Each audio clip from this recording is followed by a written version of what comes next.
But first up, the latest from Victoria. Just more evidence the lockdown was not needed. Just 2 cases today, both from known contacts. Now, there's just so much misinformation about all this from some politicians, from some in the media, especially social media. And they like to point to a day like yesterday, for instance, when there were 9 cases and say that proves that the lockdown was needed, it was necessary. No, yesterday was as good as today. 9 cases yesterday, 2 today. The number doesn't matter so much as where they occur. If they occur from known contacts, as you know, then the lockdown has played no role in curbing any cross-infections. If they're associated with known outbreaks and known contacts, then they are cases from people already isolated, already kept apart from others. In other words, the lockdown has played no role in preventing them from spreading the disease. The spread of their infection has been stopped by normal isolation practices, like they use in New South Wales and everywhere else. And that's the case in Victoria again today, as it has been with most of the nation's lockdowns, except, of course, the big one in Victoria last winter and, of course, the Northern Beaches lockdown in Sydney last December. Anyway, there we are. The lockdown has done 4/5 of bugger all pain and no gain.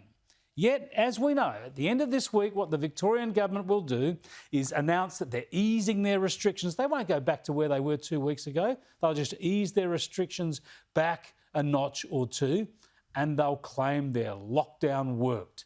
The facts will prove otherwise, but much of the media, certainly the taxpayer-funded media, will pretend the lockdown did work, that it was necessary. And of course, that sadly means there'll probably be more lockdowns to come, because Victoria just refuses to learn. And remember last week in Victoria when the government suggested that another mystery case might have come from New South Wales. The Victorian family had popped north of the border. Well, it turns out that infection too, had come from Victorian hotel quarantine. They just don't know yet exactly how it got out.